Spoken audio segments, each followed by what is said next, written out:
Suamiku membawa selingkuhannya ke rumah karena mengira aku buta.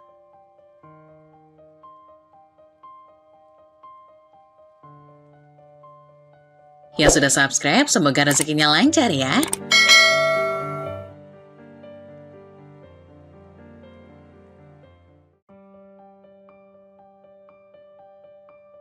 Namaku Ana. Aku adalah anak dari sepasang suami istri yang dikenal sebagai pengusaha sukses di Jakarta.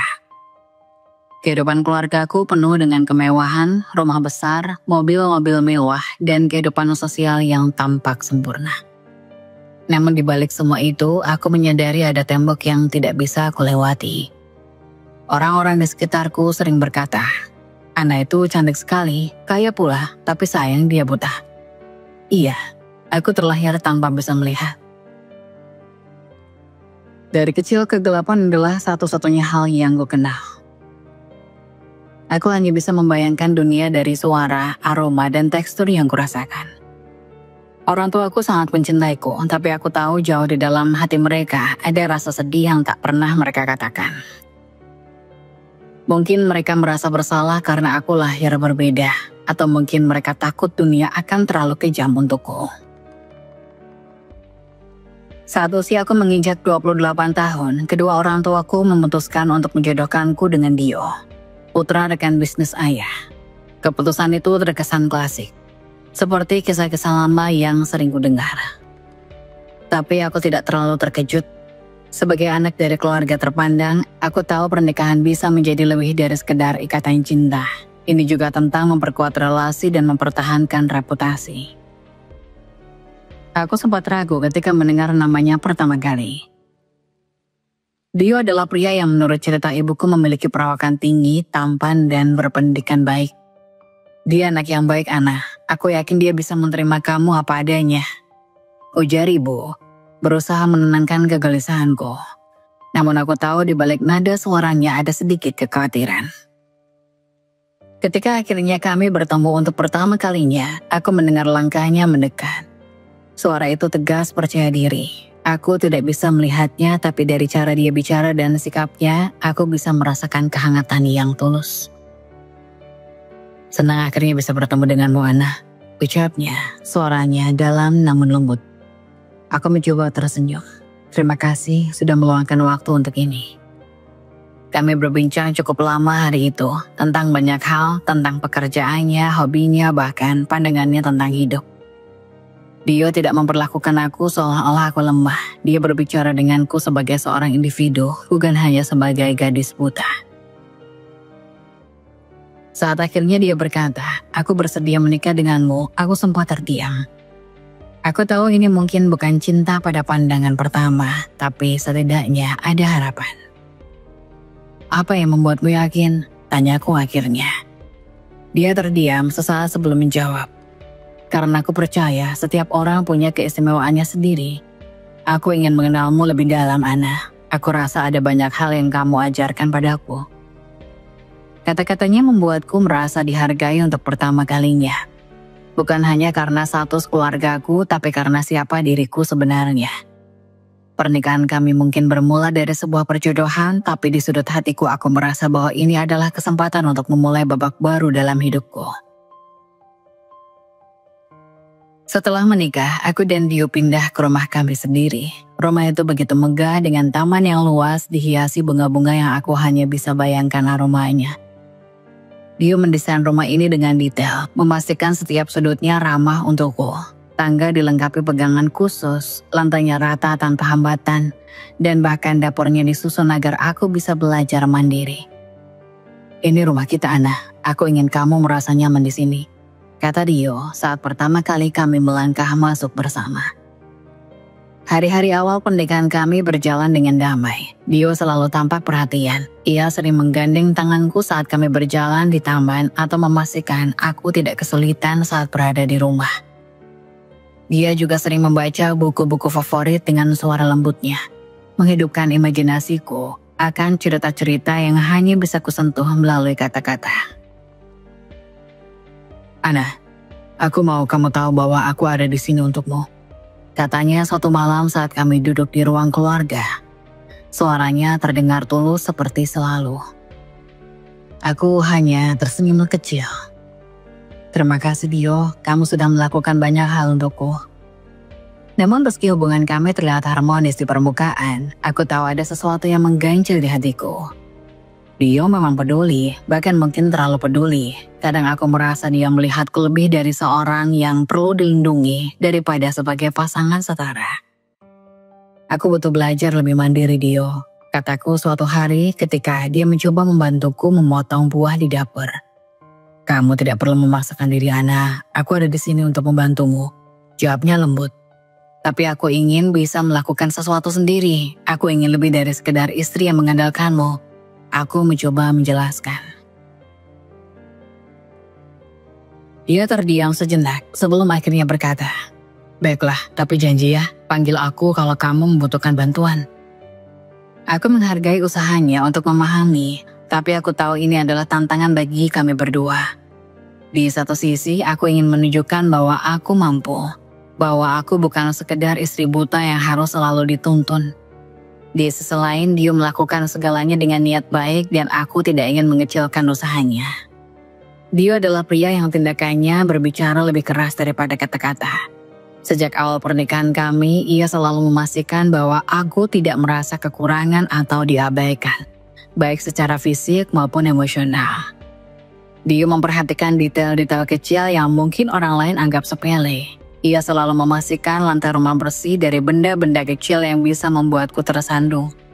Dan setiap malam ia menyiapkan segelas air di meja samping tempat tidurku tanpa diminta. Dia memahami bahwa meskipun aku tidak bisa melihat, aku tetap ingin menikmati dunia dengan caraku. Dia sering membawa bunga segar ke rumah, bukan untuk dipamerkan tetapi agar aku bisa mencium aromanya dan merasakan teksturnya dengan tanganku. Ketika hujan turun, dia akan membimbingku keluar taman hanya agar aku bisa melihat suara air yang menetes dan merasakan dinginnya angin di wajahku. Dia juga sabar, sangat sabar ketika aku mencoba belajar melakukan hal-hal kecil sendiri, seperti memasak atau merapikan tempat tidur. Dia tidak pernah mengintervensi kecuali aku benar-benar membutuhkan bantuan. Dia tahu bahwa proses itu penting bagiku. Bahwa aku ingin merasa berdaya meskipun hidup dalam kegelapan. Selain itu, dia selalu menjaga hubunganku dengan dunia luar. Dia sering mengajakku ke acara keluarga atau pertemuan sosial, memastikan aku tetap merasa terhubung. Dia memperkenalkan aku kepada orang-orang dengan bangga, tanpa pernah menyiratkan bahwa aku kurang dibandingkan yang lain. Namun kebaikan dia tidak berhenti di hal-hal yang terlihat. Di balik semua itu, aku tahu dia membawa beban emosionalnya sendiri. Pasti tidak mudah baginya untuk menjalani hidup dengan seorang istri yang memiliki keterbatasan. Tetapi dia tidak pernah mengeluh. Dia tetap hadir, memberikan dukungan, dan menunjukkan bahwa dia mencintaiku dengan caranya yang hangat dan tulus. Kebaikan dia yang konsisten ini perlahan meyakinkanku bahwa aku tidak salah memilihnya sebagai pendamping hidup. Dia bukan hanya pria yang tampan dan sukses, tetapi juga seseorang yang hatinya penuh dengan cinta dan pengertian. Bagiku dia adalah cerminan dari kebaikan sejati, bukan karena apa yang dia ucapkan, tetapi karena apa yang dia lakukan setiap hari untuk membuatku merasa utuh meski tanpa penglihatan. Namun kebaikan dia tidak berlangsung selamanya. Beberapa bulan setelah pernikahan kami, aku mulai merasakan ada sesuatu yang berubah. Dio yang sebelumnya selalu ada di rumah sebelum makan malam, kini sering pulang larut dengan alasan pekerjaan. Sesekali aku mendengar langkah kakinya di lorong saat tengah malam. Lebih pelan dari biasanya, seolah-olah dia berusaha untuk tidak membangunkanku. Awalnya aku mencoba mengabaikan perasaan itu. Mungkin dia memang sedang sibuk, namun gelagatnya semakin sulit untuk diabaikan. Dio mulai sering menerima panggilan telepon dengan nada yang tidak seperti biasanya. Pelan, hampir berbisik. Kadang aku mendengar langkahnya menuju balkon atau ruang kerja, tempat di mana aku tidak akan bisa mengikuti tanpa bantuan. Suatu malam ketika aku sedang duduk di ruang tamu, aku mendengar suara pintu balkon terbuka. Dio sedang berbicara di telepon meski suaranya teredam oleh pintu kaca. Aku bisa menangkap nada serius dalam pembicaraannya. Aku mencoba mengabaikan rasa penasaran yang merayap di pikiranku. Tetapi suara tawa kecil yang asing keluar dari mulutnya membuat dadaku terasa sesak. Perubahan ini tidak berhenti di malam hari. Di siang hari pun, Dio mulai sering keluar tanpa memberitahuku. Ketika aku tanyakan kemana dia pergi, jawabnya selalu singkat. Ada urusan mendadak di kantor atau rekan bisnis ingin bertemu. Aku ingin percaya padanya, sungguh. Tapi ada sesuatu dalam suaranya yang terdengar berbeda. Seolah-olah dia menyembunyikan sesuatu. Suasana rumah mulai terasa dingin. Dio tetap ramah tetapi ada jarak yang tak kasat mata di antara kami. Aku sering mendengar langkah kakinya yang terburu-buru saat keluar rumah. Atau suara pesan masuk di ponselnya yang segera dia matikan begitu aku mendekat. Yang paling mencurigakan adalah aromanya. Dia selalu memakai parfum yang sama sejak kami menikah. Tetapi belakangan ini ada aroma baru yang samar. Aroma bunga yang asing bagiku. Apakah dia bertemu seseorang atau hanya aku yang selalu curiga? Hingga satu kepahitan muncul. Malam itu aku merasakan sesuatu yang berbeda. Suasana rumah terasa lebih sunyi. Namun di saat yang sama ada aura asing yang membuat bulu kuduku meremah. Dio pulang larut seperti biasa, tetapi kali ini langkahnya tidak sendiri. Ada suara langkah kaki lain, lebih ringan, lebih halus milik seorang wanita. Awalnya aku pikir itu hanyalah tamu kerja yang datang untuk membahas sesuatu. Tetapi ketika suara tawa lembut terdengar dari ruang tamu, aku tahu ada sesuatu yang salah. Tidak ada kesopanan dalam cara mereka berbicara. Mereka terdengar terlalu akrab, terlalu santai untuk sekedar rekan bisnis. Aku duduk di kursi favoritku di ruang tamu, pura-pura tenang meski dadaku bergemuruh. Saat mereka masuk, dia tidak sedikit pun merasa menyembunyikan kehadiran wanita itu. "Ini istriku Ana," katanya dengan nada datar. Suara wanita itu yang kemudian aku tahu bernama Nina terdengar manis tetapi penuh nada mengejek. "Oh Ana, senang bertemu denganmu, kamu cantik sekali," katanya dengan nada yang terasa seperti sindiran. Aku hanya tersenyum tipis berusaha menahan gemuruh di dadaku. Tanpa banyak bicara, Dio menggandeng tangan Nina, membimbingnya ke kamar kami. Kamar yang selama ini menjadi tempatku merasa aman. Aku mendengar pintu kamar terbuka dan suara mereka masuk ke dalam tanpa sedikit pun rasa malu atau sungkan. Aku duduk terdiam di ruang tamu mencoba memahami apa yang baru saja terjadi. Setiap desahan suara dari kamar itu seperti belati yang menusukku berulang kali. Mereka benar-benar melakukannya di dalam rumah ini. Di dalam kamar kami seolah-olah aku tidak ada. Ketika malam semakin larut, aku mendengar suara langkah Dio keluar dari kamar. Dia berjalan ke dapur mengambil segelas air. Aku tahu dia melihatku duduk di sana. Lalu dia menggendongku dan memelukku erat lalu membaringkanku di kasur. Tapi aku tahu apa yang aku tempati bukanlah kasurku, tapi kasur tamu. Malam itu rumahku yang biasanya menjadi tempat perlindungan terasa seperti jebakan yang menyesakan. Setelah kejadian sebelumnya, aku mencoba berbaring di kamar tamu. Jauh dari kamar utama yang kini telah ternoda oleh pengkhianatan Dio dan Nina. Tetapi tidur tidak kunjung datang. Aku hanya terbaring dalam kegelapan yang pekat, mendengarkan setiap suara yang menggema di rumah ini. Tawa kecil Nina terdengar dari ruang tamu. Nada manja dan menggodanya menciptakan rasa mual di dadaku. Aku mendengar suara gelas bertemu meja, suara desah lembut, dan langkah kaki mereka yang beriringan. Bergerak tanpa rasa malu seolah aku hanyalah bayangan tak terlihat di rumahku sendiri.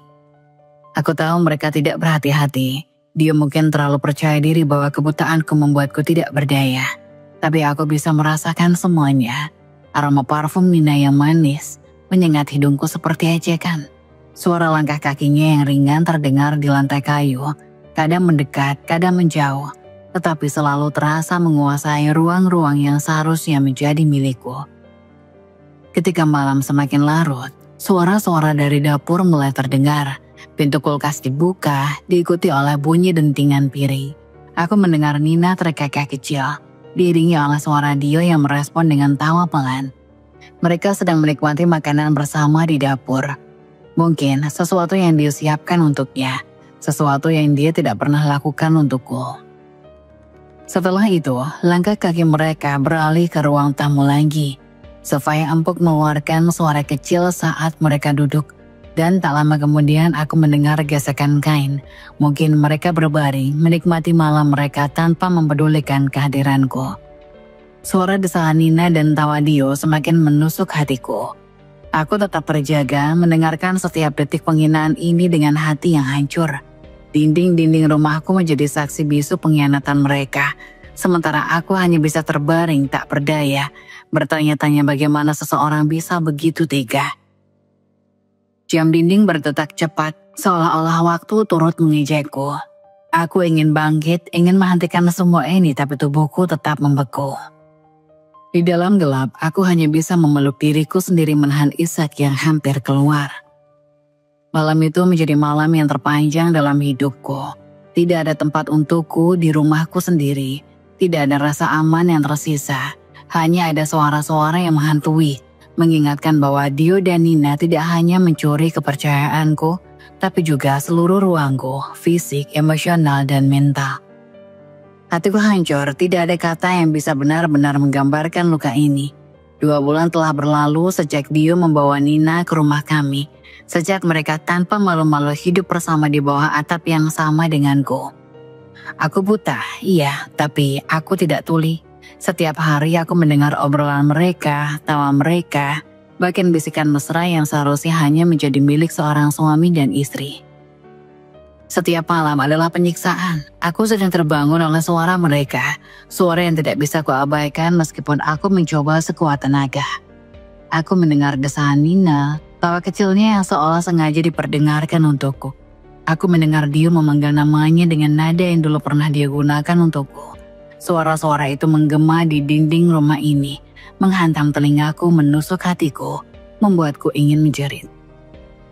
Seperti malam itu, aku berdiri terhuyung-huyung di depan pintu kamar kami yang tertutup rapat. Merasakan setiap denyut jantungku terasa semakin berat. Malam itu kesunyian yang seharusnya memberi ketenangan justru terasa seperti cambuk yang terus-menerus menghantam hatiku. Semua yang pernah aku percayai, semua yang aku pikir akan menjadi bagian dari masa depan kami, hancur dalam sekejap. Aku tak bisa bergerak, tak bisa melangkah menjauh dari pintu itu. Mataku tertutup rapat, berusaha menahan air mata yang sudah menetes di pipi. Suara gemerisik dari dalam kamar itu terdengar jelas, suara yang tak asing, namun kali ini terasa seperti pisau yang menancap dalam-dalam ke jantungku. Itu suara Dio, suamiku bersama Nina. Keduanya yang telah aku percayai, yang dulu aku anggap bagian dari hidupku, kini terjebak dalam kebohongan yang tak bisa lagi aku abaikan. Mereka sedang bercinta tanpa rasa bersalah, tanpa peduli dengan kenyataan bahwa aku masih hidup, masih ada di sini, mendengarkan semuanya. Tangan yang gemetar meraih handle pintu, tapi aku tidak bisa membuka pintu itu. Aku tidak ingin melihat mereka, namun suara itu terus terdengar. Setiap desahan, setiap gesekan yang tak lagi bisa aku hindari, semuanya mengguncang hatiku. Suara itu bagaikan penghancur dari segala impian yang pernah aku bangun bersama Dio. Aku ingin berteriak, ingin menuntut jawaban, namun aku hanya bisa diam. Diam dalam kehancuran yang begitu dalam. Tanpa sadar, tubuhku terjatuh ke lantai. Lututku lemas dan air mataku mulai mengalir tanpa henti. Aku menutup wajahku dengan kedua tanganku, berusaha menahan isak tangis yang semakin tak tertahankan. Semua harapan, semua cinta yang aku beri dengan sepenuh hati, ternyata hanya menjadi permainan di tangan Dio. Kenapa? Kenapa aku begitu bodoh untuk mempercayainya? Kenapa aku tidak bisa melihat kenyataan lebih awal? Suara langkah kaki dari dalam kamar semakin jelas terdengar, tetapi aku tak berani mengangkat kepala. Semua kenangan manis bersamanya, semua saat-saat yang aku pikir adalah cinta sejati, kini terasa seperti ilusi yang tak ada artinya. Sementara itu, dalam kamar yang sama, Dio dan Nina melanjutkan kebohongan mereka tanpa rasa takut atau penyesalan. Aku yang merasa begitu bodoh, begitu naif, tak bisa lagi menahan rasa sakit yang merobek hatiku. Aku menangis lebih keras, seolah setiap tetes air mata ini mewakili setiap harapan yang hancur. Begitu banyak waktu yang aku habiskan untuk mempercayai dirinya, untuk memperjuangkan hubungan ini. Dan akhirnya aku hanya dikhianati. Aku merasa hampa, kosong, dan tak tahu apa yang harus aku lakukan. Siang hari tidak jauh lebih baik. Mereka berjalan-jalan di sekitar rumah tanpa rasa bersalah. Terkadang berbicara tentang rencana mereka, mungkin liburan, mungkin proyek yang tidak pernah aku tahu. Aku mendengar Nina dengan santai memerintah Dino untuk melakukan hal-hal kecil seperti mengambilkan minuman atau memijat bahunya. Dia menurutinya tanpa sedikit pun rasa enggan, sesuatu yang jarang dia lakukan untukku. Di saat-saat tertentu aku mendengar Dio dan Nina tertawa membicarakanku seolah aku adalah objek lelucon. Mereka berbicara tanpa rasa takut karena mereka tahu aku tidak bisa melihat mereka.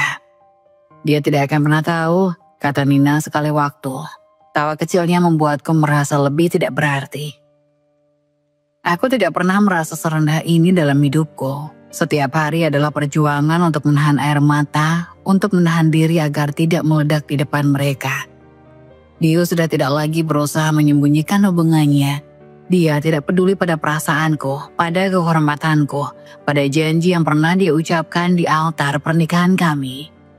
Ada saat-saat di mana aku ingin menyerah, ingin meninggalkan rumah ini dan semua kenangan buruk yang ada di dalamnya. Tapi kemana aku akan pergi? Aku tidak punya tempat lain. Tidak ada orang lain yang akan tahu apa yang terjadi. Bahkan jika aku memberitahu keluarga atau teman-temanku, apakah mereka akan percaya? Dio selalu terlihat sempurna di mata mereka, sementara aku hanyalah istri yang buta. Dan mungkin di mata mereka tidak mampu mempertahankan suamiku.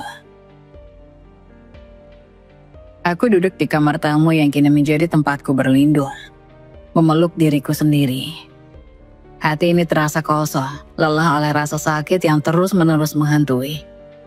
Aku ingin melawan, ingin mengambil kembali kendali atas hidupku, tetapi rasa sakit ini begitu besar, begitu menyesakan, seolah-olah tidak ada akhir yang bahagia untukku. Bukan cuma itu, dia semakin berani. Aku merasa terjebak dalam permainan yang tidak aku inginkan, permainan yang dia mainkan dengan sangat licik. Setelah berbulan-bulan hidup dalam bayang-bayang pengkhianatan, aku menyadari bahwa Dio tidak hanya merusak hatiku, tapi kini dia mencoba merusak hidupku secara keseluruhan. Suatu malam, ketika aku duduk di ruang tamu, dia datang kepadaku dengan membawa beberapa lembar dokumen. Wajahnya terlihat tenang, bahkan cenderung dingin, seolah-olah dia tidak pernah berada di hadapan istrinya, orang yang seharusnya dia lindungi. Tetapi di hadapan seseorang yang bisa dia atur sesuka hati. Aku ingin kamu melihat ini, katanya. Suaranya datar hampir tanpa ekspresi. Ia menaruh tumpukan kertas di meja. Setiap lembar terlihat terorganisir rapi. Ini adalah perjanjian keuangan yang perlu kita tanda tangani. Lanjutnya, sambil meletakkan pulpen di samping dokumen itu. Aku mengangkat tanganku merasa bingung. Perjanjian keuangan, apa maksudmu? Tanyaku. Meskipun aku tahu betul sudah ada yang tidak beres. Dia tersenyum, senyum yang tidak lagi penuh kehangatan seperti dulu. Senyum yang terasa seperti topeng. Kita perlu membicarakan beberapa hal administratif. Ini tentang masa depan kita, Ana, tentang harta keluarga kita. Aku mendengus pelan, merasakan instingku yang tajam mulai berteriak. Tidak ada yang lebih mengerikan daripada kata-kata Dio saat itu. Harta keluarga kami, perjanjian keuangan. Semua itu terasa begitu asing, bahkan lebih terasa seperti jebakan daripada perjanjian yang adil. Namun yang membuatku merasa curiga adalah surat cerai yang terlipat rapi di dalam tumpukan dokumen itu.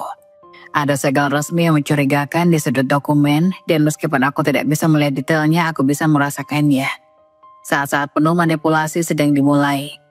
Dio mencoba meyakinkanku dengan kata-kata manisnya, namun ada kekuatan yang lebih besar di balik pernyataannya. Dia tidak hanya berusaha merusak hubungan kami, tapi juga berusaha menguasai seluruh hidupku. Jangan khawatir, ini hanya formalitas. Kamu hanya perlu menandatangani dan semuanya akan selesai. Kita bisa memulai yang baru setelah ini. Kamu dan aku akan lebih bebas. Dia berkata dengan suara lembut mencoba menenangkan. Aku merasa tercekik, hatiku mulai berdebar kencang. Dia tidak pernah berbicara seperti ini sebelumnya.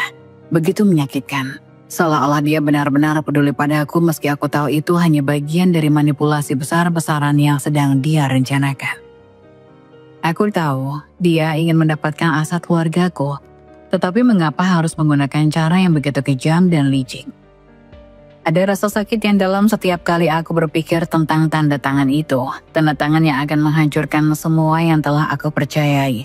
Tapi Dio dengan senyumnya yang tampak penuh harapan, terus mendorongku membuatku merasa seolah aku sedang melakukan hal yang benar, seperti aku sedang melindungi masa depan kami. Aku mulai merasa seperti ada dua sisi dalam diriku yang bertarung. Di satu sisi aku ingin mempercayainya, ingin meyakini bahwa ini hanyalah kesalahan kecil yang bisa diperbaiki. Tapi di sisi lain ada perasaan yang tidak bisa diabaikan, perasaan bahwa ini adalah titik puncak dari kebohongan yang telah dibangun Dio selama ini. Aku tahu dia sudah terlalu jauh dan aku tidak bisa membiarkannya melanjutkan permainan ini. Setiap detik terasa berat. Aku ingin menolak, tetapi saat itu dia mulai berbicara lebih lembut dengan kata-kata yang begitu penuh empati, membuatku hampir tergoda untuk mempercayainya. Ana, kamu tahu kan, aku hanya ingin yang terbaik untuk kita berdua. Ini demi masa depan kita. Semua ini akan menyelamatkan kita. Manipulasi itu mengalir dengan lancar, seolah dia sudah mempersiapkan setiap kata, setiap gestur untuk membuatku merasa bersalah jika menolak. Namun semakin aku mendengar kata-katanya, semakin jelas bagiku dia bukan lagi pria yang aku nikahi dulu. Dio sudah menjadi seseorang yang sangat berbeda, seseorang yang tak akan ragu untuk mengorbankan apapun demi kepentingannya sendiri. Tapi aku tahu satu hal pasti, aku tidak akan membiarkan dirinya mendapatkan apa yang dia inginkan. Aku tak lagi bisa bertahan, hatiku terlanjur penuh dengan kebohongan, kepedihan, dan rasa terhianati. Sudah cukup lama aku menderita dalam diam, menyaksikan Dio berpura-pura peduli padaku, sementara di sisi lain, dia sudah mengkhianatiku berulang kali. Tapi malam itu di tengah rasa sesak yang semakin menyakitkan, aku tahu, aku tidak bisa lagi berdiam diri. Aku harus mengungkapkan kebenaran meskipun itu berarti menghadapinya dengan segala resiko. Suasana rumah malam itu terasa mencekam, seolah-olah waktu berhenti berputar. Dio dengan tatapan yang lebih dingin dari biasanya duduk di meja makan sambil memandangi dokumen-dokumen yang masih tergeletak di atasnya. Dokumen yang ia coba paksa untuk kutandatangani. Ketegangan di udara begitu kental membuat aku hampir bisa merasa detak jantungku sendiri. Dia terus mencoba meyakinkanku. Kata-katanya semakin mendesak. Itu demi masa depan kita. Anak, kamu tahu itu. Semua ini untuk kita berdua. Jangan biarkan kebutaanmu menghalangi kebahagiaan kita. Suara Dio yang mengeluh lembut penuh manipulasi. Seolah ingin memecah segala perlawanan di dalam diriku.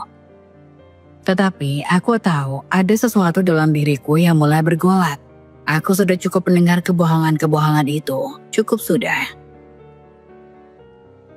Dengan suara yang tegang, aku membuka mulut untuk pertama kalinya dalam beberapa waktu, mengguncang suasana dengan kata-kataku. Dio menoleh dengan cepat. Wajahnya tampak sedikit terkejut mendengar nada suaraku yang tidak biasa. Aku bisa merasakan tatapannya yang ingin menyelidik, tetapi aku sudah terlalu lama menyimpan kebenaran ini. Apa yang kamu inginkan, Ana? Dia bertanya dengan nada meremehkan, tetapi aku bisa merasakan ketegangan yang mulai muncul di antara kami. Aku menarik nafas dalam-dalam menatap matanya, walaupun aku tidak bisa melihat, tanganku gemetar tapi aku tak peduli. Aku tidak buta, Dio. Kata-kataku menggantung di udara seperti petir yang menyambar di tengah malam. Dio terdiam sejenak, dan wajahnya selalu tenang kini mulai menunjukkan tanda-tanda kebingungan.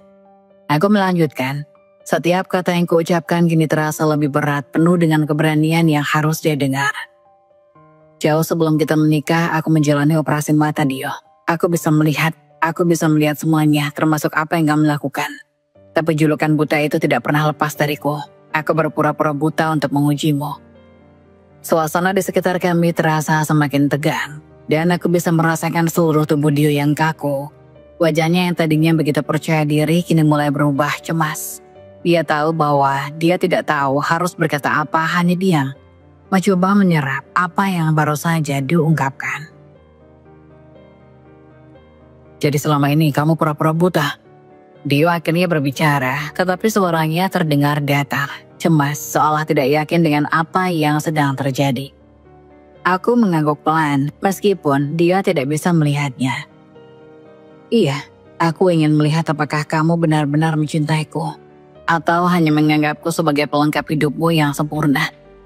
Aku ingin tahu seberapa jauh kamu akan pergi, seberapa tulus kamu terhadapku. Aku bisa mendengar napas Dio yang terengah-engah, seolah dia baru saja terjaga dari mimpi buruk. Ketegangan yang mengisi ruangan semakin tak tertahankan. Dan meskipun aku tidak bisa melihat wajahnya, aku bisa merasakan perubahan dalam diri Dio. Ia yang dulu begitu yakin dan manipulatif, kini mulai terlihat goyah.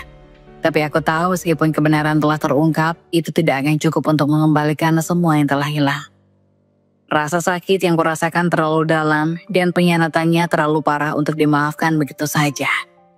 Kini, aku tidak hanya berhadapan dengan seorang suami yang telah mengecewakanku, tapi dengan seseorang yang ternyata lebih memilih merusak hidupku dengan kebohongan. Aku menatapnya lagi, kali ini dengan tekad yang lebih kuat. Aku sudah tahu siapa kamu sekarang, Dio, dan aku tidak takut lagi. Ruangan itu sunyi sejenak. Hanya ada deru napas kami yang terdengar, seperti dua orang yang terjebak dalam labirin kebohongan. Di dalam hatiku, aku tahu satu hal ini adalah titik balikku. Tidak peduli seberapa dalam rasa sakit ini, aku tidak akan membiarkan Dio memanipulasiku lebih lama lagi.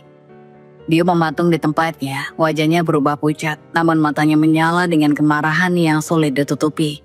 Suasana yang semula tenang kini berubah menjadi tegang dan penuh energi yang mengancam.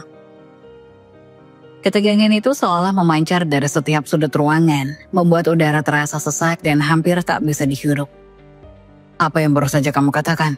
Suara Dio menggelegar, berat dan penuh dengan amarah yang tersimpan begitu lama.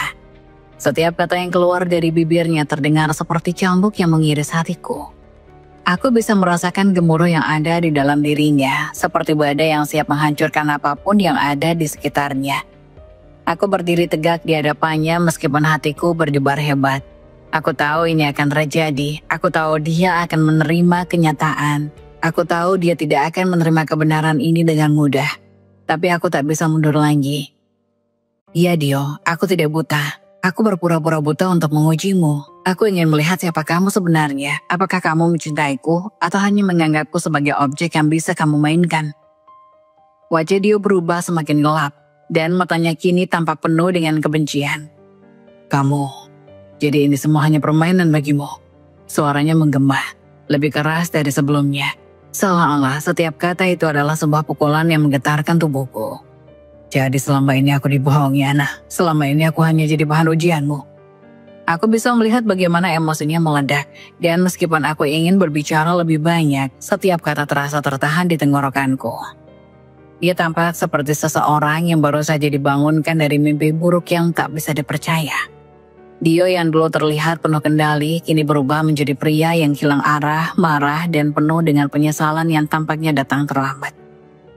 Tapi itu yang kamu lakukan pada aku, Dio. Jawabku dengan suara yang tegang, meskipun aku berusaha keras agar tetap tenang. Kamu membohongi aku, kamu mempermainkan perasaan kita, dan aku hanya ingin tahu seberapa jauh kamu akan pergi dengan semua kebohongan ini. Selama ini, aku terus melihat dirimu yang berbeda, yang lebih dekat dengan Nina daripada denganku. Kamu bahkan membawa wanita itu ke rumah kita, ke ranjang kita. Dio menatapku dengan mata yang penuh kemarahan dan perasaan terhianati. Seperti aku adalah orang yang paling jahat dalam hidupnya. Kamu gak berhak sama sekali dengan itu. Kamu pikir kamu bisa menguji aku begitu saja. Kamu pikir aku tidak tahu apa yang kamu lakukan. Kamu bahkan tidak memberi kesempatan untuk kita bicara. Suasana makin panas. Dia melangkah maju mendekatiku seolah ingin menuntut jawaban. Aku bisa merasakan udara semakin tegang, memadat di antara kami, hampir tak tertahankan. Kamu malah lebih jahat, kamu pura-pura buta, Ana. Kamu bahkan tidak memberiku kesempatan untuk berubah. Kamu sudah memutuskan segalanya sebelum aku bisa membuktikan diriku. Dia menatapku dengan marah. Seolah aku yang salah dalam semua ini. Aku bisa merasakan hatiku hancur lebih dalam dengan setiap kalimat yang dia ucapkan. Dio tidak hanya merasa dirinya sebagai korban, tapi dia juga berusaha memutarbalikkan semuanya. Kini, ia menjadi pihak yang merasa dibohongi, merasa terluka, merasa bahwa dia tidak punya kesempatan. Aku yang dibohongi, aku yang dikhianati. Dio berteriak. Suaranya menggelegar di ruang yang sempit itu. Aku tak bisa percaya ini. Selama ini kamu mengujiku dan aku tidak pernah tahu. Kau pikir aku tidak peduli. Kamu pikir aku tidak mencintaimu. Aku terdiam. Terkejut mendengar kata-katanya yang penuh dengan tuduhan. Dio berusaha membalikkan semuanya. Seolah dia adalah orang yang dirugikan. Orang yang tak pernah punya kesempatan untuk membuktikan dirinya. Seolah-olah selama ini aku yang menahan segala kebenaran yang memutarbalikkan segalanya. Aku merasa sakit di dadaku, seperti ada beban yang semakin berat, semakin sulit untuk kuhadapi. Kamu pikir aku tidak terluka? Kamu pikir aku tidak merasa dikhianati? Kamu membawa Nina ke dalam hidup kita, Dio. Kamu tidur bersamanya di rumah kita. Aku mendengar semuanya. Aku melihat betapa tak pedulinya kamu padaku, dan kamu masih menyalahkan aku. Dio hanya diam, menatapku dengan wajah yang seperti tidak percaya dengan kenyataan ini. Dia terlihat terengah, mungkin mencoba mencerna semua yang telah terjadi. Akhirnya dia menghela nafas panjang, dan aku bisa melihat kekecewaan yang begitu besar di matanya. Tapi itu bukan lagi kekecewaan yang tulus, itu adalah kekecewaan yang dipenuhi dengan kebohongan dan ego yang terluka. Di tengah malam yang gelap, rumah yang dulu terasa penuh kehangatan, kini dipenuhi oleh suasana yang menyesakan. Setelah pertengkaran hebat itu, Dio tetap bertahan di rumah, seolah tak tahu malu, berusaha mengatur ulang setiap kata dan tindakan untuk mendapatkan pengampunan. Nina, selingkuhannya, juga masih berada di rumah ini. Meskipun keduanya kini lebih sering terlibat dalam adu argumen yang semakin memanas. Aku hanya bisa duduk di sana merasa jijik memandangi keduanya yang saling bertengkar tanpa daya. Dia yang dulu tampak seperti suami yang sempurna di mata orang-orang kini bersujud di kakiku. Aku tidak tahu apa yang lebih mengerikan. Melihatnya sujud di hadapanku atau melihat bagaimana dia dan Nina saling mengungkapkan kebohongan yang begitu nyata. Seperti kedua orang yang tidak tahu malu. Dia berlutut di depanku dengan wajah yang penuh penyesalan yang terkesan dibuat-buat. Aku minta maaf, Ana, tolong jangan cerai dariku, kata Dio dengan suara yang gemetar. Wajahnya memelas. Aku sangat menyesal atas semua yang telah aku lakukan. Aku mencintaimu. Aku ingin kita kembali seperti dulu. Aku tidak menjawab, hanya menatapnya dengan rasa jijik yang semakin menguat. Apa yang membuatnya berpikir bahwa aku masih bisa mempercayainya setelah semuanya? Setelah semua kebohongan dan pengkhianatan yang aku saksikan dengan mata kepalaku sendiri. Sementara itu Nina berdiri tak jauh dariku. Wajahnya memerah karena marah, penuh dengan emosi yang meledak. Dia tampak semakin kehilangan kendali. Kamu pikir apa, Dio? Kamu pikir kamu bisa kembali ke dia begitu saja? Kamu berjanji akan menikahiku, Dio. Kamu berjanji, dan sekarang kamu malah bersujud di depan istrimu untuk minta maaf? Kau pikir aku akan diam saja? Nina menyeringai dengan tatapan tajam. Dio terlihat bingung dan gelisah, tidak tahu bagaimana harus merespon serangan Nina. Nina, aku tidak tahu apa yang harus kukatakan. Aku salah, aku minta maaf. Aku akan berhenti. Aku akan mengurus semuanya. Dio mencoba mengelak, namun suaranya terdengar goyah dan tidak meyakinkan. Nina tertawa sinis, penuh dengan kebencian. Berhenti. Kau sudah membuat janji pada aku, Dio. Kamu sudah berjanji akan meninggalkan Ana dan menikah denganku. Kamu pikir aku akan membiarkan kamu pergi begitu saja? Dia mendekat ke Dio dengan marah. Tetapi Dio tidak mampu melawan. Hanya bisa menundukkan kepalanya, tampak semakin terpojok. Aku masih duduk di kursi, tidak tahu harus berkata apa. Kejadian ini begitu mengerikan, bahkan lebih mengerikan daripada apa yang bisa aku bayangkan. Melihat Dio yang bersujud di kakiku dengan segala kata-kata penyesalan yang tak berarti. Sementara Nina di sampingnya semakin marah, menunjukkan sisi lain dari semua kebohongan ini. Aku jijik, Dio, kataku akhirnya dengan suara yang begitu tegas. Kamu bahkan tak tahu malu. Kamu pikir semua ini bisa diselesaikan dengan kata-kata kosong dan janji-janji palsu? Dio menatapku dengan mata yang penuh harap, mencoba mencari celah untuk mendapatkan pengampunan. Ana, tolong, Aku berjanji aku akan memperbaiki semuanya. Aku akan tinggalkan Nina, aku akan lebih baik. Namun aku tak merasa sedikit pun tergerak. Rasa jijik dan kecewa jauh lebih kuat daripada kata-kata yang diucapkannya. Aku tidak bisa lagi melihatnya sebagai suami yang aku kenal. Setiap kata dan tindakannya terasa kosong seperti tidak ada lagi yang bisa menyelamatkan kami. Aku berdiri dari kursi dengan perlahan, menatap Dio dan Nina bergantian dengan pandangan yang dingin. Tidak ada rasa kasihan, tidak ada pengampunan, hanya kebencian yang tak bisa disembunyikan. Kamu dan Nina, kalian berdua hanya sekumpulan kebohongan. Kalian pikir aku akan percaya lagi setelah semuanya? Setelah apa yang kalian lakukan di sini? Dio hanya bisa diam, seolah tak tahu lagi harus berbuat apa. Nina di sisi lain mulai mencibirkan senyumannya. Senyuman jahatnya. Ia merasa menang atas kekalahan Dio dalam menghadapi situasi ini. Keduanya terjebak dalam perkelahian mereka, sementara aku hanya semakin terasing. Aku tidak ingin lagi menjadi bagian dari kehidupanmu, Dio. Aku berkata dengan suara yang tegas dan penuh tekad. Tidak ada yang bisa mengembalikan semuanya. Kami sudah selesai. Ruangan itu sunyi sejenak. Hanya terdengar napas yang berat, penuh dengan kekecewaan yang tak terucapkan. Aku bisa melihat ekspresi Dio yang hancur, tetapi tak ada yang bisa mengubah apa yang telah terjadi. Nina menyeringai puas seolah merasa dia telah memenangkan segalanya. Aku hanya bisa merasakan betapa semuanya sudah berakhir. Hujan deras malam itu seolah menjadi refleksi dari kekacauan yang tengah melanda hidupku. Di luar jendela, air hujan menghantam kaca dengan keras.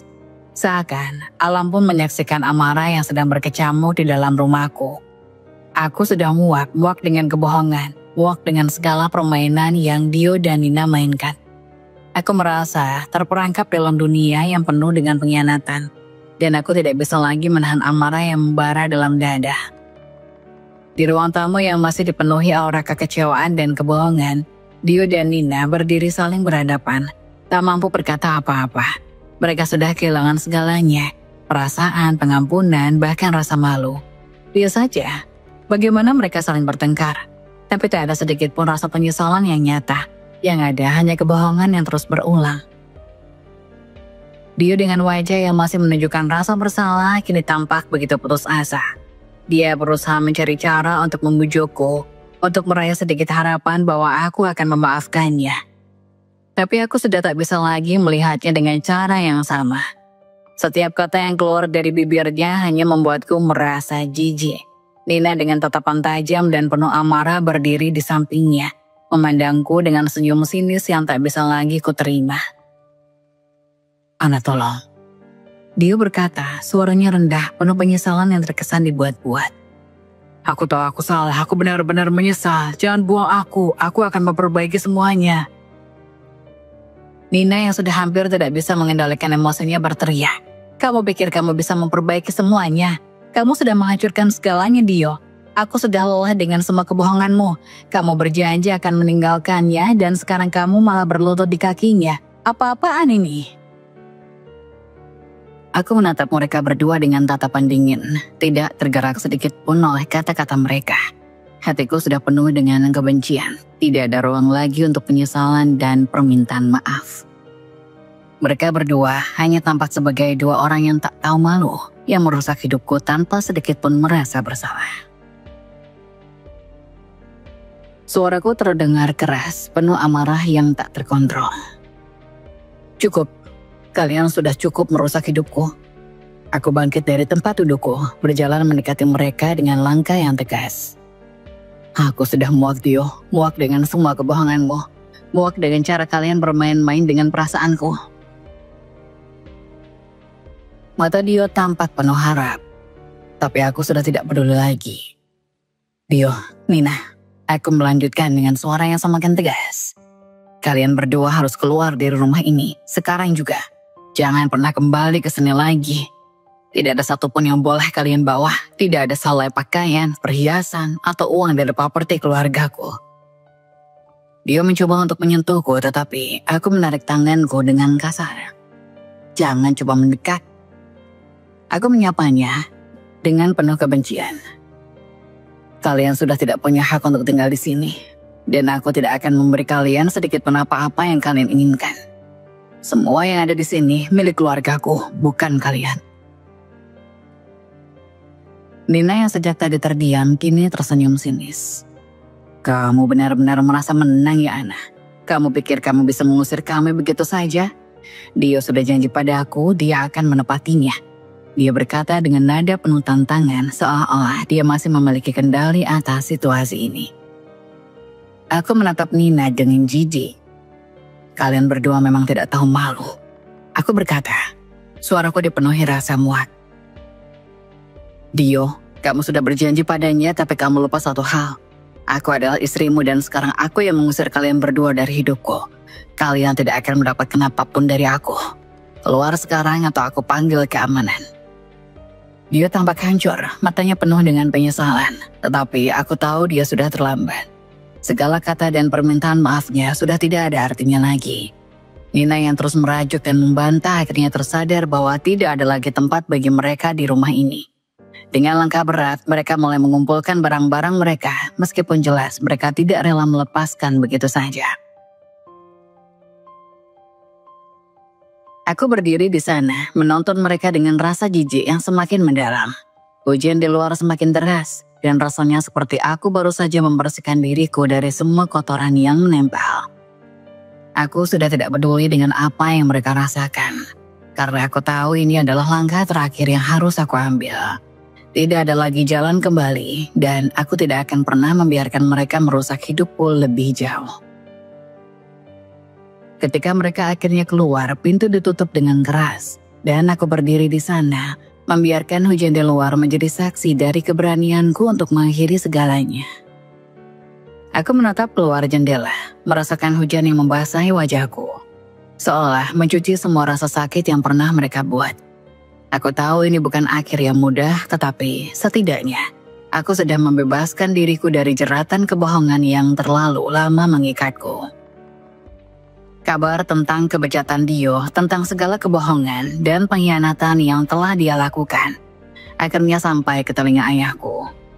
Kabar itu menyebar seperti api yang membakar tanpa ampun, merusak segala sesuatu yang ada di jalurnya. Ayahku yang selama ini sangat percaya pada Dio dan keluarganya merasa seperti terhempas dalam sebuah kehancuran yang tak terbayangkan. Ketika dia pertama kali mendengar tentang perbuatan Dio, marahnya tak bisa lagi ditahan. Semua yang dia bangun dengan kerja keras selama bertahun-tahun, yang seharusnya menjadi kebanggaan keluarga, hancur dalam sekejap. Saat aku duduk di ruang tamu, mendengar dengan cemas suara telepon yang terus berdering.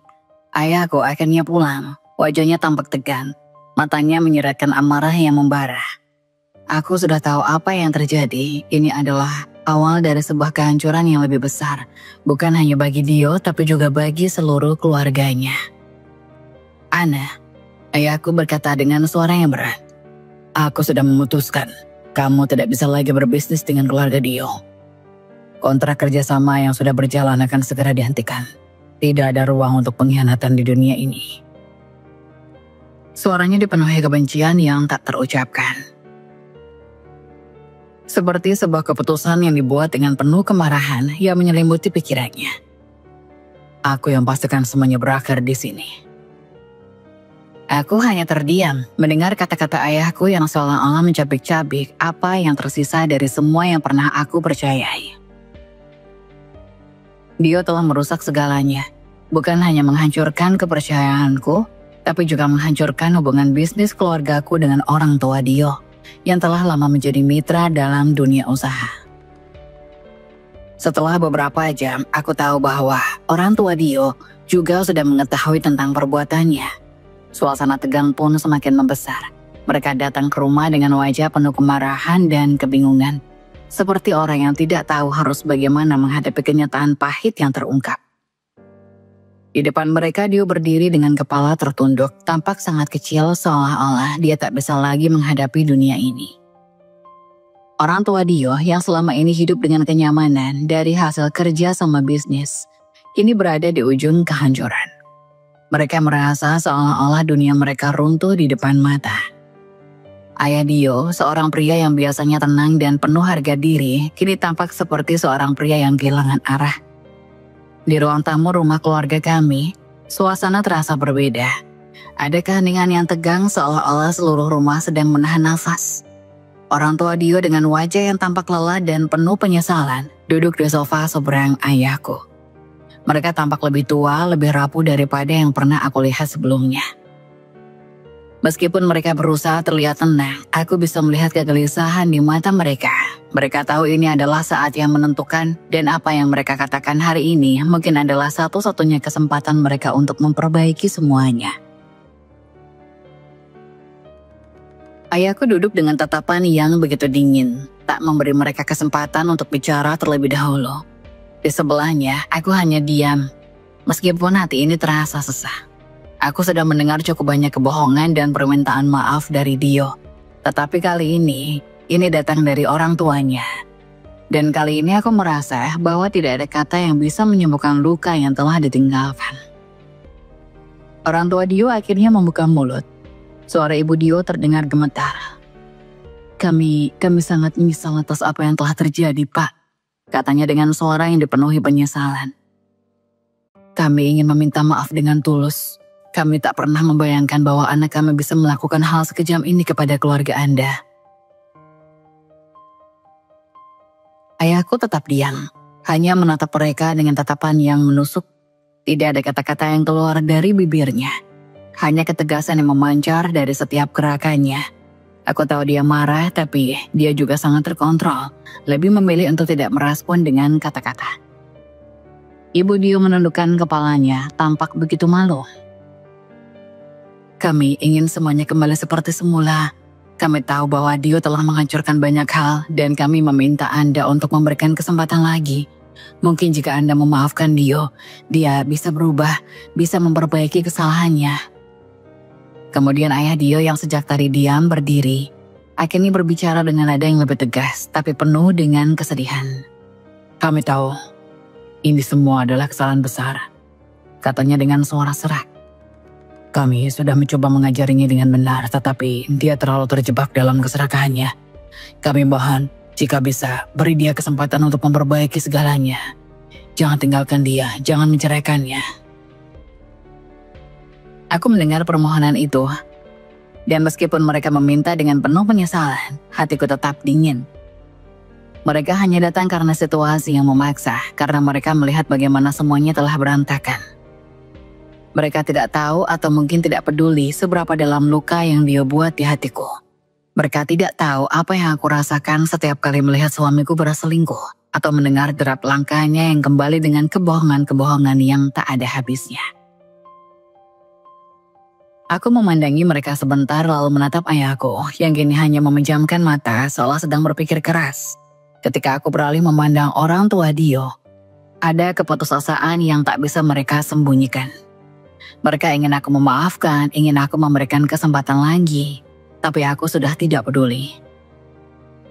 Aku berdiri dengan perlahan, langkahku terasa berat. Saya sudah muak, jawabku dengan suara yang datar meskipun hati ini terasa sakit.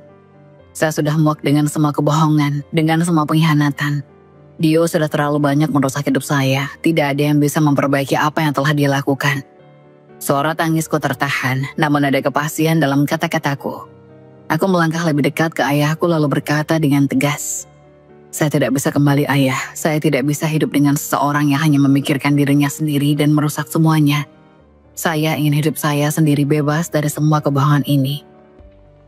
Orang tua Dio tampak terkejut, wajah mereka terbelalak mendengar kata-kataku. Ibu Dio membuka mulut tampak seperti ingin berbicara tapi tak ada kata yang keluar. Mereka menyadari bahwa ini sudah terlalu jauh. Aku sudah tidak bisa lagi dihadapkan pada pilihan yang sulit.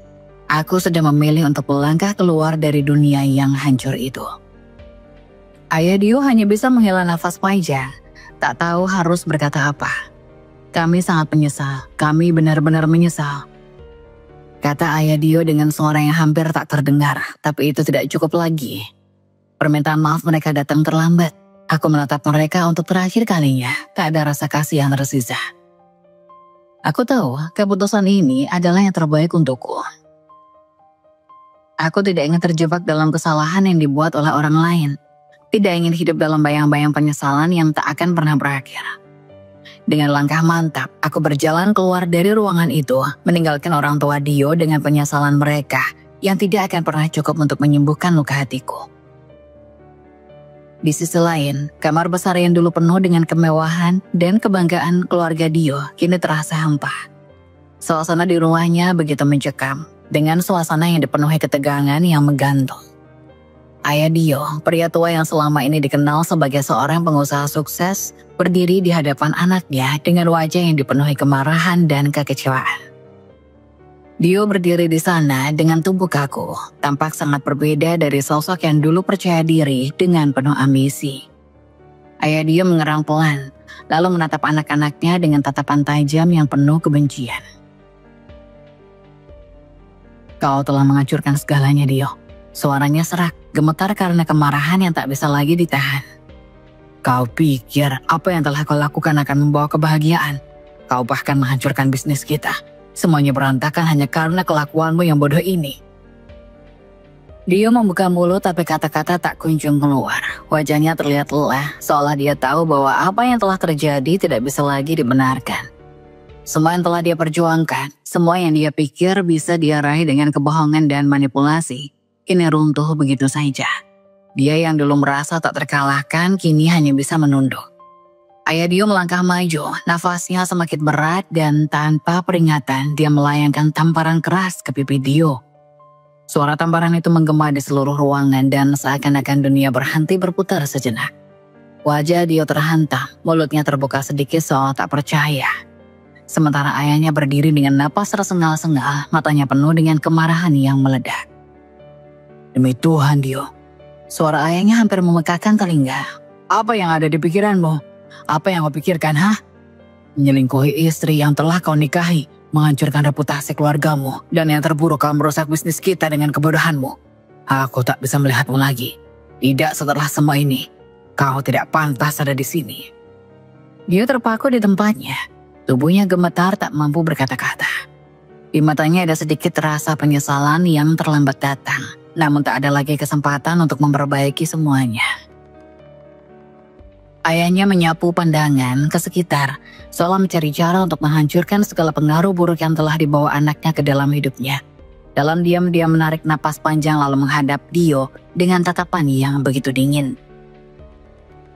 Dengan wajah penuh kekalahan dan kesedihan yang tak bisa lagi disembunyikan, Dio hanya bisa berjalan mundur, melepaskan pandangannya dari mata ayahnya yang penuh dengan kekecewaan. Setiap langkahnya terasa begitu berat seperti beban tak terhingga yang menekan dadanya. Ia keluar dari rumah itu, meninggalkan dunia yang dulu penuh dengan kemewahan dan status tinggi. Kini hancur hanya karena kebodohannya sendiri. Di dalam rumah yang sepi itu, ayah Dio hanya bisa menatap punggung anaknya yang semakin jauh. Merasakan betapa dalamnya kekecewaan itu. Kehormatan dan integritas keluarga telah hancur dan tidak ada yang bisa membalikan waktu. Semua itu karena keputusan buruk dari seorang anak yang terlalu terburu-buru mengejar keinginan pribadi tanpa memikirkan akibatnya. Setelah melalui begitu banyak kekecewaan, kebohongan, dan pengkhianatan yang menghancurkan, aku memutuskan untuk mengambil kendali atas hidupku. Tidak ada lagi ruang untuk penyesalan atau memikirkan masa lalu yang penuh dengan kebohongan. Aku tahu bahwa aku tidak bisa lagi bergantung pada orang lain, terutama mereka yang telah menghancurkan kepercayaan dan hatiku. Aku harus berdiri sendiri dan itu dimulai dengan melepaskan segala beban yang selama ini mengikatku. Bisnis keluarga yang sebelumnya terancam hancur oleh skandal yang ditinggalkan Dio kini menjadi fokus utama hidupku. Aku mulai menghabiskan lebih banyak waktu dengan tim yang telah lama aku percayai. Merancang rencana untuk membangun kembali semuanya. Bisnis ini bukan hanya milik ayahku, tapi juga masa depanku. Aku tidak akan membiarkan semua yang telah kami bangun hancur begitu saja karena kesalahan orang lain. Dengan tekad yang kuat, aku menyusun langkah-langkah baru, mengembangkan jaringan, dan memperkuat posisi kami di pasar. Ada tantangan, tentu saja, tetapi aku tidak lagi takut. Aku sudah melalui begitu banyak rintangan dan kali ini aku tahu aku bisa menghadapinya sendiri. Namun meskipun fokusku adalah pada bisnis, aku mulai menemukan kebahagiaan dalam hal-hal kecil yang sebelumnya tak pernah aku perhatikan. Aku mulai belajar untuk menikmati waktuku sendiri, baik itu dengan membaca buku yang lama terabaikan, menikmati secangkir kopi di pagi hari tanpa rasa cemas, atau sekedar berjalan-jalan di taman tanpa terbebani oleh masalah. Aku menemukan kedamaian dalam rutinitas baru ini. Aku belajar untuk mencintai diriku sendiri, untuk tidak bergantung pada orang lain untuk merasa lengkap. Ada kekuatan dalam kesendirian, dalam kebebasan untuk menentukan apa yang benar-benar membuatku bahagia. Aku tidak lagi terjerat dalam kebohongan, tidak lagi merasa terikat oleh janji-janji kosong yang tak pernah terwujud. Hari demi hari aku merasa kuat, meskipun ada rasa kehilangan yang masih menghantui. Aku tahu aku akan baik-baik saja.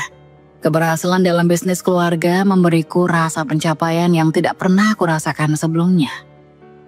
Aku bukan lagi orang-orang yang terjebak dalam bayang-bayang masa lalu. Aku adalah seorang wanita yang kini mampu menentukan jalan hidupku sendiri.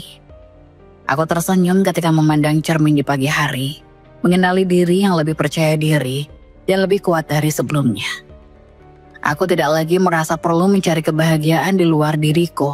Aku sudah menemukannya dalam diriku sendiri, dalam perjalanan yang aku jalani tanpa ada yang menghalangi. Aku telah memilih untuk melanjutkan hidup, untuk berkembang, dan untuk bahagia.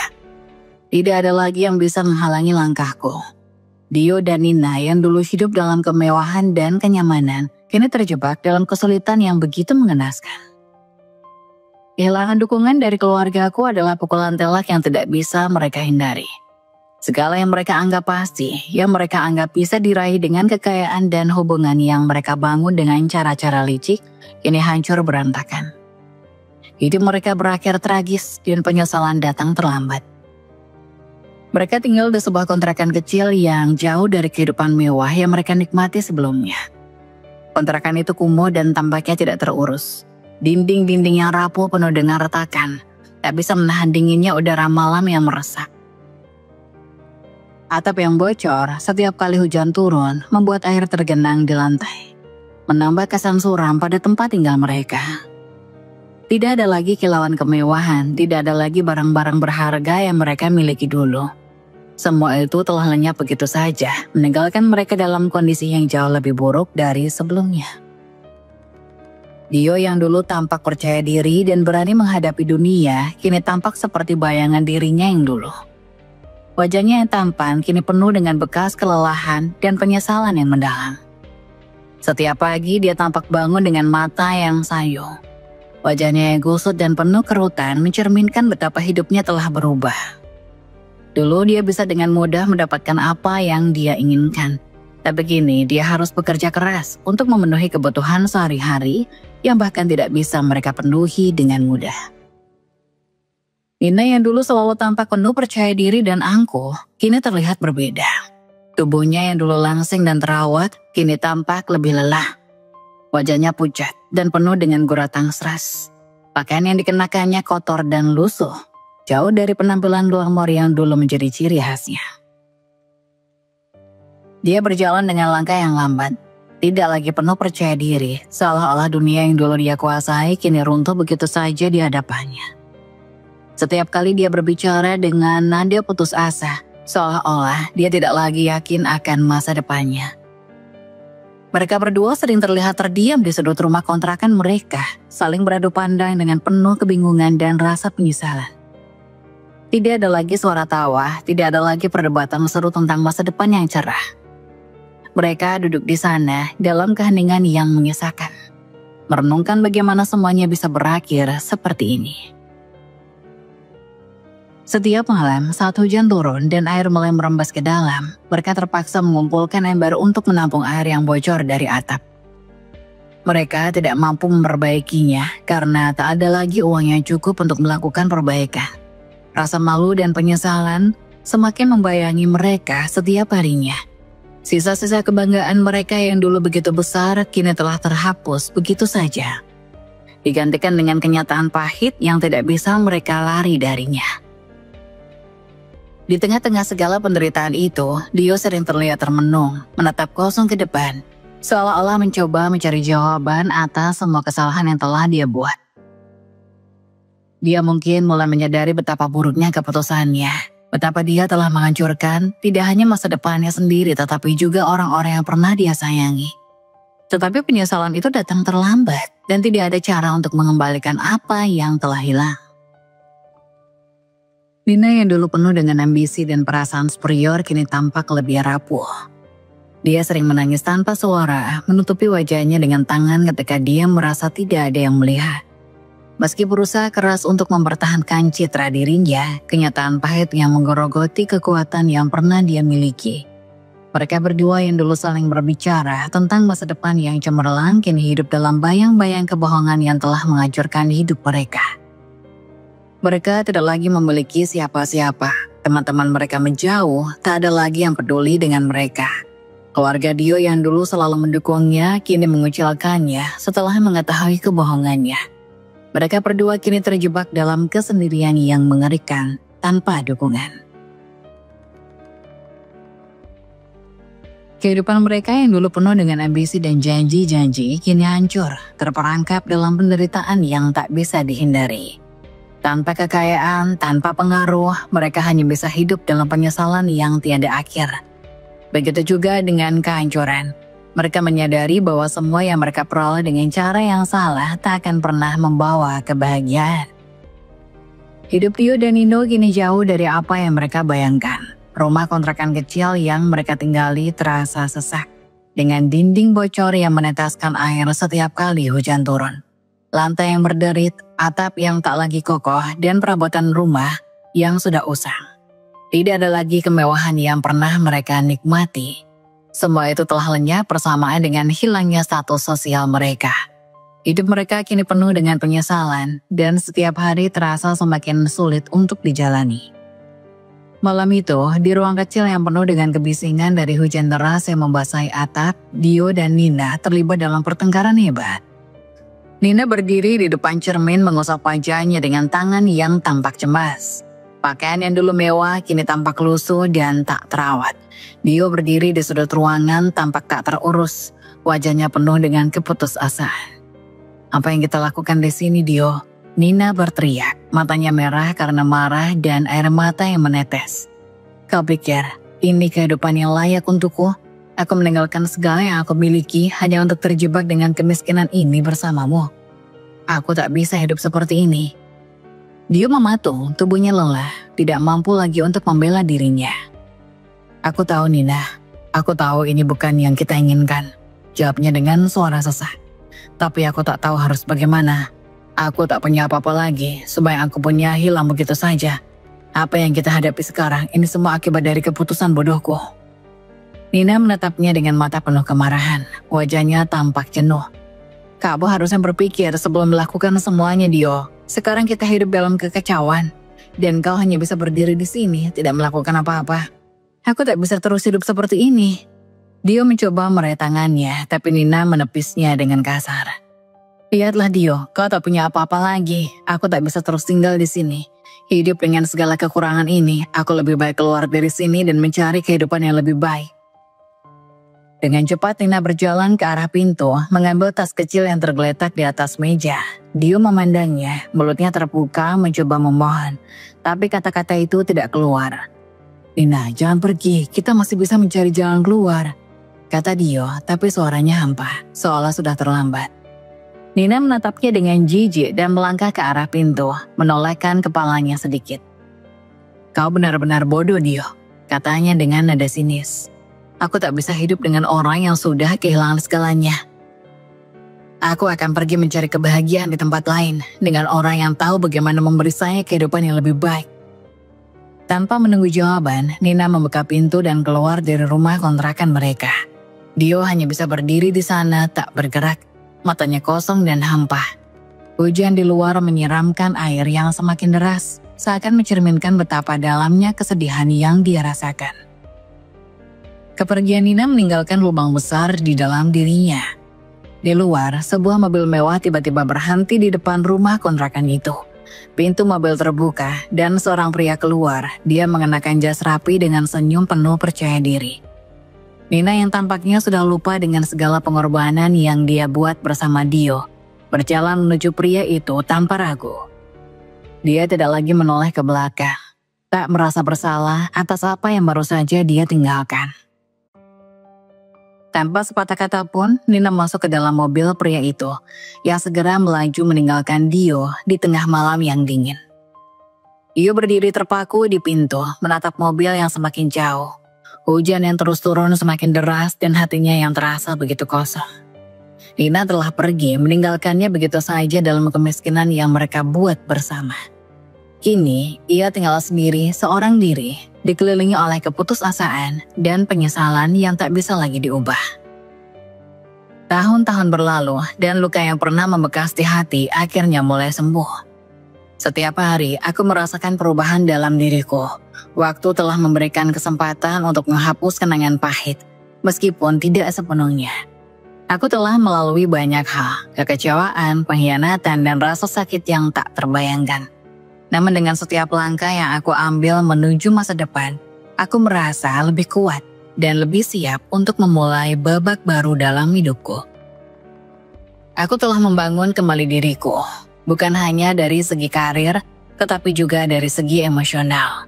Bisnis keluarga berkembang pesat, dan aku merasa bahagia, bangga dengan apa yang telah aku capai. Namun, meskipun kesuksesan itu memberi rasa pencapaian yang luar biasa, aku sadar bahwa hidup bukan hanya tentang pekerjaan atau kekayaan. Ada sesuatu yang lebih penting, cinta sejati. Selama bertahun-tahun aku telah melupakan arti cinta yang sebenarnya. Dulu aku mencari cinta dalam bayang-bayang kekayaan dan status. Aku terlena dalam dunia yang penuh dengan kepalsuan. Tapi sekarang aku tahu bahwa cinta sejati tidak bisa dibeli dengan uang. Tidak bisa diperoleh dengan kedudukan. Cinta sejati adalah sesuatu pengertian tentang saling menerima kekurangan dan yang paling penting tentang ketulusan hati. Aku mulai membuka hatiku untuk orang lain meskipun masih ada rasa takut dan keraguan yang mengintai. Tak mudah untuk mempercayai lagi setelah apa yang telah terjadi. Namun, aku tahu bahwa hidup tidak bisa terus dipenuhi dengan ketakutan. Aku tidak akan membiarkan masa lalu menghalangi perjuangan dan peluang untuk cinta yang lebih baik. Seseorang yang baru aku temui beberapa waktu lalu mulai muncul dalam pikiranku. Seorang pria yang tidak memandangku sebagai wanita kaya atau anak dari pengusaha besar. Dia melihat aku sebagai diriku tanpa embel-embel satu-satu harta.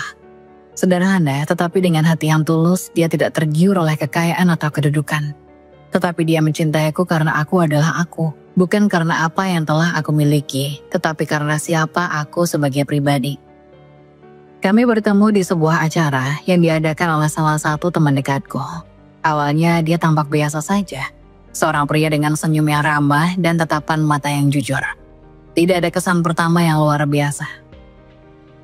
Tidak ada kemewahan yang menyertainya. Namun ketika kami mulai berbicara, aku merasakan kehangatan dan kenyamanan yang luar biasa. Tidak ada keinginan untuk impress atau mencari keuntungan. Hanya percakapan yang mengalir dengan natural, penuh dengan tawa dan kejujuran. Seiring berjalannya waktu, aku mulai melihat bahwa cinta itu bukanlah tentang apa yang bisa diberikan orang lain kepada kita, tetapi tentang apa yang bisa kita berikan dalam hubungan tersebut. Kepercayaan dan keterbukaan menjadi fondasi yang kuat bagi hubungan kami. Kami mulai saling mengenal lebih dalam, berbagi impian, ketakutan, dan harapan. Setiap kali kami bersama, aku merasa dihargai bukan karena siapa aku atau apa yang aku miliki, tetapi karena siapa aku sebagai pribadi. Bersama dia aku merasakan kebahagiaan yang sederhana namun begitu dalam. Tidak ada lagi rasa cemas tentang apakah aku dicintai karena harta atau status. Cinta kami tumbuh dalam kejujuran, dalam kedamaian yang datang dari saling memahami. Aku tahu bahwa aku bisa menjadi diriku sendiri di sisinya, tanpa harus berpura-pura atau menutup-nutupi kekurangan. Tahun-tahun yang penuh dengan kesedihan kini menjadi bagian dari perjalanan hidupku yang telah mengajarkan aku banyak hal. Aku tidak lagi takut untuk mencintai, tidak lagi terjebak dalam bayang-bayang masa lalu. Aku tahu bahwa cinta yang tulus akan datang pada waktunya dan kini aku siap untuk membuka hatiku pada seseorang yang benar-benar menghargai diriku.